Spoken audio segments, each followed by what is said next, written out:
Bonjour, je m'appelle Jérémy Assayag, je suis dans le groupe Arkema depuis 8 ans et je suis directeur d'achat d'énergie et de décarbonation de l'énergie. L'empreinte CO2 de nos produits devient un élément fondamental au même titre que la marge de nos produits. Le Covid puis la crise énergétique ont été un formidable accélérateur sur cet aspect-là, et donc on a étudié la possibilité de décarboner certaines de nos lignes produits, les lignes produits qui pouvaient absorber le surcoût. Un des principaux leviers en France pour la décarbonation de la chaleur est le biométhane. Ça a été une superbe aventure puisqu'on a dû repartir d'une feuille blanche. Toutes nos convictions, il fallait faire un reset.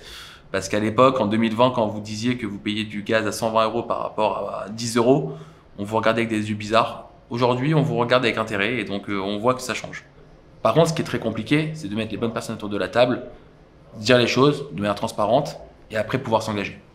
C'est de l'engagement long terme, c'est pas du spot, et il y a des convictions à avoir, il y a une vision stratégique à avoir.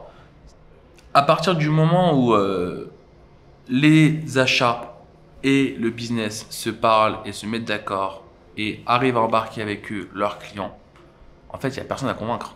Quand on va au COMEX et qu'on explique à notre PDG, écoute, je peux acheter du biométhane à tel prix, qui est valorisé dans le produit à tel prix, et le client s'engage sur la même durée, ça prend une seconde de convaincre le COMEX de dire c'est la bonne chose.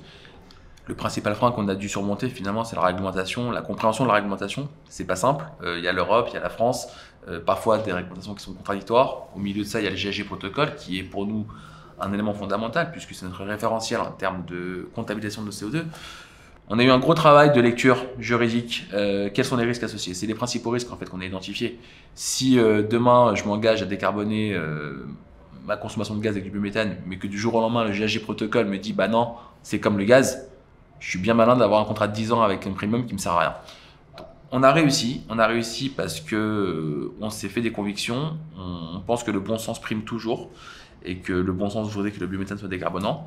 Ce qui était important pour nous, c'était d'aller beaucoup plus loin que l'achat du biométhane. Nous, on a vraiment voulu s'engager sur la filière, c'est-à-dire qu'on a voulu accompagner les producteurs de biométhane, les accompagner dans qu'est-ce qu'un biométhane biodurable, qui n'est pas en concurrence avec l'agriculture, qui n'est pas en concurrence avec d'autres secteurs importants. Et donc, voilà, on est parti vérifier que c'était bien des déchets organiques, comprendre comment était fait la maintenance de ces biométhaniseurs, quels sont les systèmes de sécurité, s'assurer vraiment que tout est fait pour éviter soit la concurrence avec l'alimentaire, soit des problèmes environnementaux qui seraient importants. Donc, on a une vraie démarche dans laquelle Arkema s'implique au-delà du contrat. Et on a pour objectif et pour ambition de pouvoir aider la filière à se développer. Ce contrat a la particularité d'avoir un nombre d'actifs identifiés avec le nom des agriculteurs, on connaît les volumes, ce sont nos volumes. Si demain le biométhaniseur, pour une raison X ou Y, ne peut pas produire, on porte le risque à 100%, c'est-à-dire qu'on n'aura pas de biométhane. S'il produit 2 fois plus, tant mieux pour nous, on en aura 2 fois plus. Mais on est partie prenante du projet à 100%, on n'est pas du tout dans un contrat de fourniture aveugle, on porte le risque avec le producteur.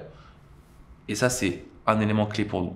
On est sur 100% du besoin d'un business couvert par le biométhane. J'aurais aimé pouvoir couvrir 100% de mon besoin global d'Arkema. C'est pour ça que identifier les business qui sont capables de l'absorber, parler avec nos clients, engager nos clients avec nous, on prépare le terrain. Et voilà, on réfléchit pas à pas, de manière construite, avec une vision, mais on n'est pas dans le dogmatisme pur et dur de dire si c'est pas zéro CO2, j'y vais pas, parce que sinon on fait rien.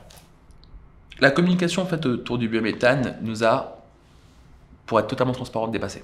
On savait qu'on avait fait un beau deal, on savait que c'était intéressant, on n'avait pas compris ce qu'on avait fait à ce point-là. On a eu un retour extraordinaire où les gens sont venus nous questionner avec une question simple, c'est comment vous avez réussi là où d'autres ont échoué.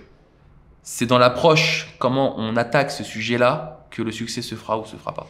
Si vous attaquez ce sujet-là sur simplement la décarbonation à un point de vue top-down, corporate, etc., on n'y arrivera pas et ça passera pas. Par contre, une demande business servie par les achats avec le client qui s'engage, là, ça marche. Et 2, en termes de communication, c'est ultra puissant. Donc effectivement, malgré nous, on communique sur nous, nos clients communiquent sur nous, on a des articles qui sortent sur les benchmarks de nos produits par rapport à d'autres, et on se retrouve en fait avec une publicité presque indue. On n'a pas demandé tout ça, mais on l'a parce que en fait ça fait sens et ça marche.